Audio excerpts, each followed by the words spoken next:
Yeah. All I need is one mic. Yeah. All I need is one mic. Hey everybody, welcome back to One Mic, where I watch shit so you don't have to. And today I'm here to talk about the new Netflix docuseries entitled High on the Hog: How African American Cuisine Transformed America. Let me double check and make sure that's the right title because it's so fucking long. That is right. Okay, good. So before I talk about this show, I want to give a little bit of a background on how we got here, right? Because typically this isn't the kind of thing that I review on this channel. So, I have things that I watch with my wife, usually dramas, things like that. Your high-end television, right? Kind of stuff that I review on here. I have those things with my wife. We watch Handmaid's Tale. That's something I review here. I don't know, I can't recall everything, but a lot of the stuff I review here we watch together. But then I have things that I also review here that I watch alone because there's things that I'm kind of obsessed. So I'm like watching stuff all the time. I'm trying to put stuff on this channel. So I have things that are pretty serious that I watch on my own for review on this channel. But then I have things that I watch on my own that are just for my own personal enjoyment, right? So when I'm, say it's late on a Friday night, I'm in a we'll call it an altered state of consciousness, and I'm trying to figure out something to watch that's like real kind of like chill and low key, and not something that I feel like I have to keep a close eye on because I'm going to be talking about it on this channel the next day or later that same day. And when I'm doing that, I fall back on about three things. One being Schitt's Creek. I watch Schitt's Creek whenever I'm just, again, altered state of consciousness. I'm just chilling, trying to, have a good vibe and relax. Schitt's Creek is my jam. If you haven't watched it, I have a Schitt's Creek review video on this channel. And suffice it to say, I find that show to be one of the most remarkable comedy sitcoms in television history personally. But check that out if you haven't seen it. But that's kind of like my happy place show, and I'll turn that on. And then the other two things that I watch are documentaries, which are usually I won't say usually political documentaries, but more often than not political documentaries. Like right now, I'm watching Race for the White House, which was something that was on CNN. And all it does is it chronicles popular presidential races. So I watched all of season 2. I just downloaded season 1. I'm probably going to watch that at some point over the weekend. Not all of it maybe, but here and there. And I watch other kinds of documentaries as well. And then I watch food shows like Chef's Table on Netflix, stuff like that. Anything that just seems like it'd be interesting. So because of that, my Netflix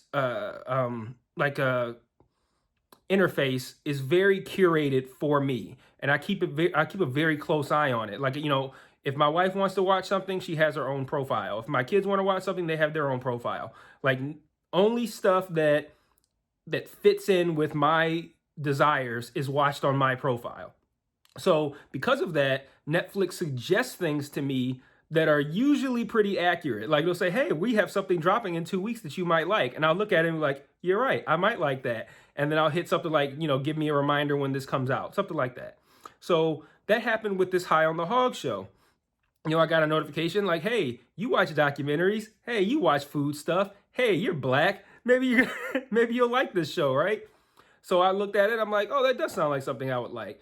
I don't mind sitting back again, Friday night, altered state of consciousness. I'm just trying to have a good vibe, turn on something, watching dudes make rib tips and mac and cheese and shit. I'm like, okay, that'll work. I can rock with this.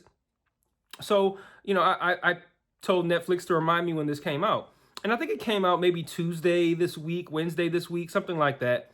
And I was like, I'll get around to that, So I think maybe, what's today? Today's Thursday. No, today's Friday, sorry. I think probably Wednesday night, late Wednesday night, I said, let me check this out, see how it is. I usually do a podcast on Wednesday nights. I didn't end up doing it. So, I figured let me check this out. My wife was already asleep. And let me tell you guys, this is not what I was expecting.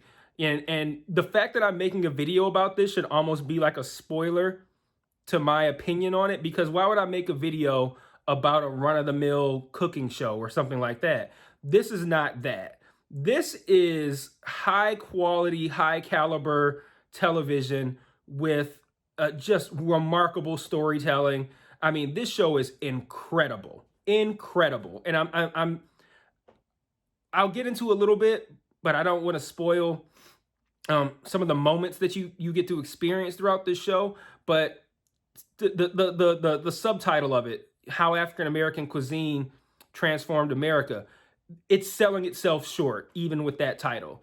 This is not so like, because to me that kind of read like, you know, how soul food has impacted America. Like, this is less about current day black cuisine and more about how um, African cuisine, or cuisine from African Americans from a long ass time ago, is impacting current day cuisine.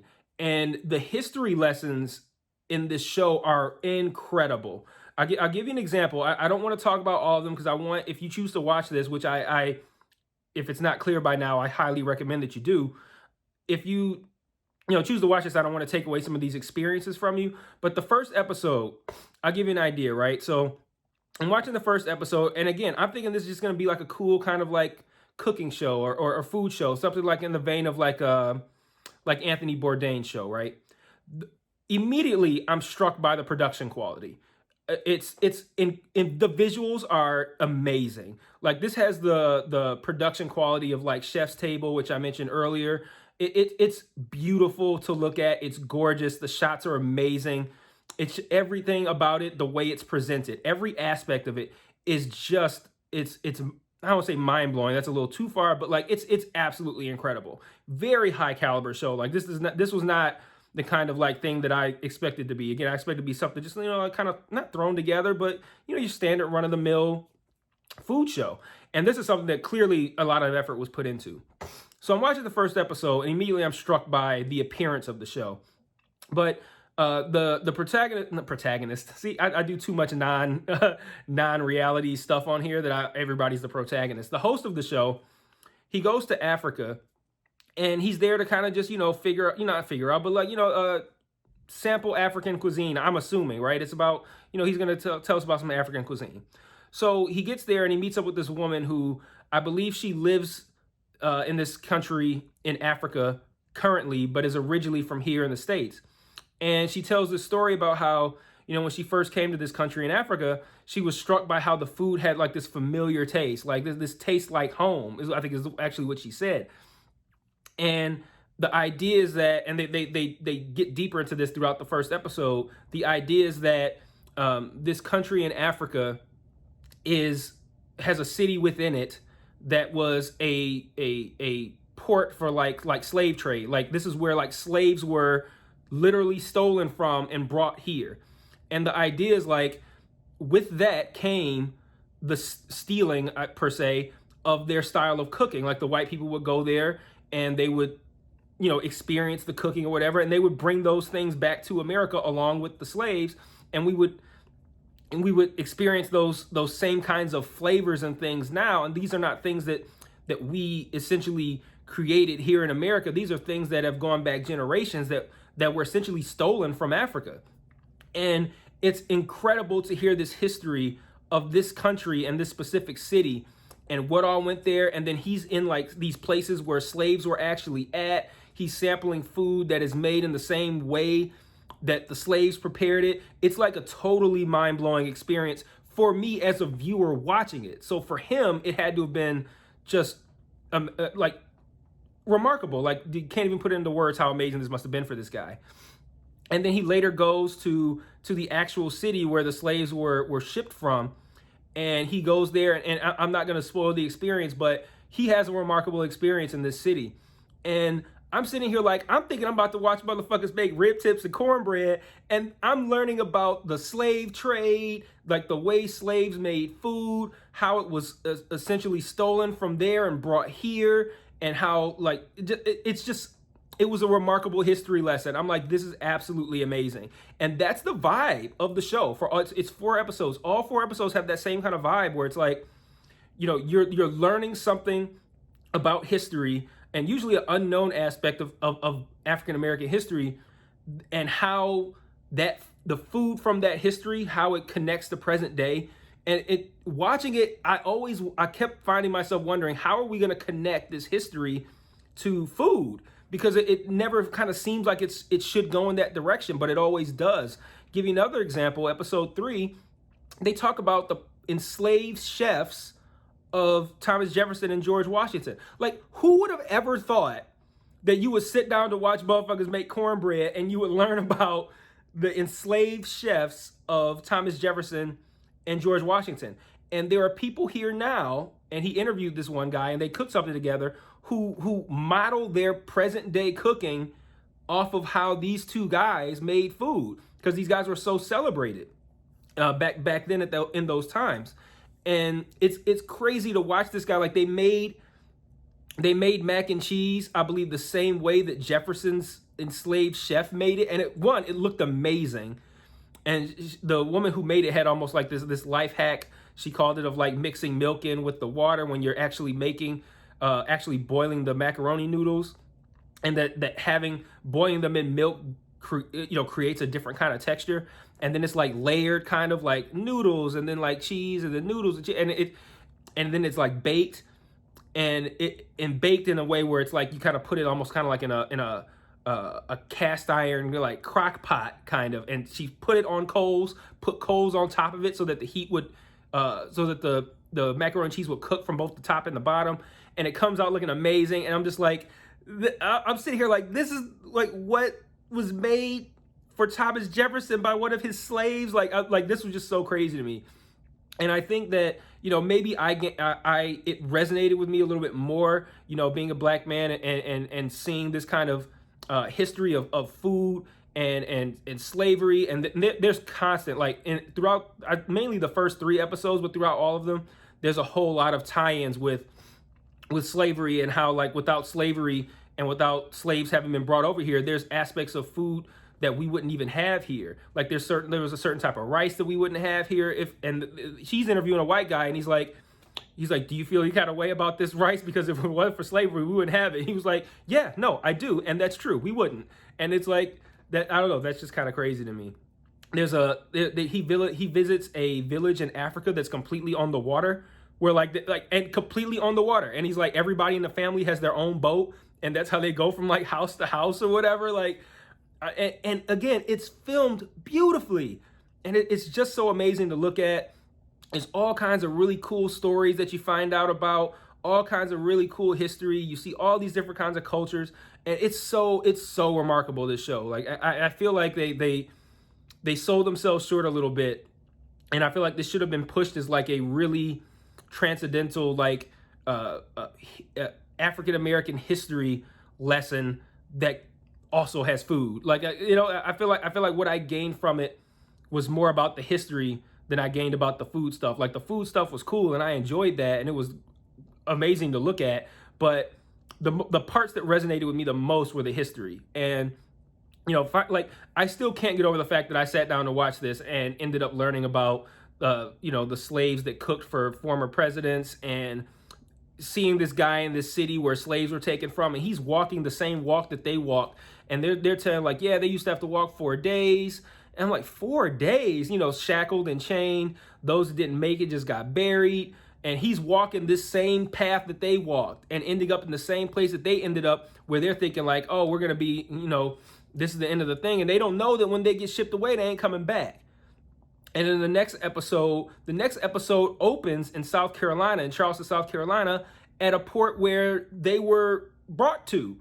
And he's like, it looks remarkably like the land, the coastline from where they were taken from. And he's like, yeah, the slaves thought it was almost like a cruel joke. Like they've just been brought back home, and they didn't realize what they were in for. And then it talks about all of how the slaves being brought into Charleston, South Carolina, have impacted the food there. And it's like, it's crazy to take these heavy moments of history and tie it into food and stuff, like where you look at it like, oh, it's just some rice. And it's like, you don't understand the history of the rice, just rice being here, and how we prepare it and stuff like that. So it's an amazing documentary series. It's only 4 episodes. They're each about an hour. I'd say somewhere, I don't think any of them actually hit an hour, but I think they're all 50 plus minutes. But still, that's still a one sitting if you got about 4 hours to spare. And I cannot impress upon you enough how much I enjoyed this series. It's a fact that I wouldn't have even thought that this was something I was going to record a video on. This is something that I just planned on watching, just to watch some good looking food while I'm smacked waiting to fall asleep. and it ends up being a remarkable experience. And I usually have maybe like a kind of like a one-off show that usually appears in my personal top 10 list of my favorite shows of the year. Last year it was Love on the Spectrum, which was a show about people on the autism spectrum dating. And I thought it was a phenomenal show. And it was one of my favorite things that I watched last year other than Schitt's Creek. And that ended up being in my top 10 shows of last year. And I could say this will almost certainly also be in there. Like, this was absolutely incredible experience. I cannot recommend it enough. If you're black, it's really going to resonate with you. And that's not to say that if you're white, it won't, but I do feel like it hit just a little bit harder as a black guy to see all of this history and how it ties into food. I'm sitting here getting history, which, as I told you guys earlier, I like to watch documentaries. I like to watch stuff about politics, things like that. So I dig history. So I'm getting history and food both presented in remarkable fashion and bled together perfectly to make a sound story that's really interesting and compelling. And there's such a human aspect to it. Like, it's perfect. Like, it's a great show. So 18 thumbs up on this one for me, man. I did not expect to be making a video praising this show. I did not expect for this show to be in my top 10, but we're sitting here. It's going to be June 1st on Tuesday, so we're going to be halfway through the year, and I can say with absolute certainty this is going to be in my top 10. It won't be high because I'm not going to, I doubt it's going to be, replacing anything that, like, a high-end drama or something like that. But man, what a remarkable experience. So I absolutely encourage all of you guys to watch this High on the Hog on Netflix. It just dropped. 4 hours. Do it. If you've watched it, drop some comments. If you haven't, watch it, then drop some comments and tell your friends to watch it because it was remarkable. And link them to this video. All right, peace.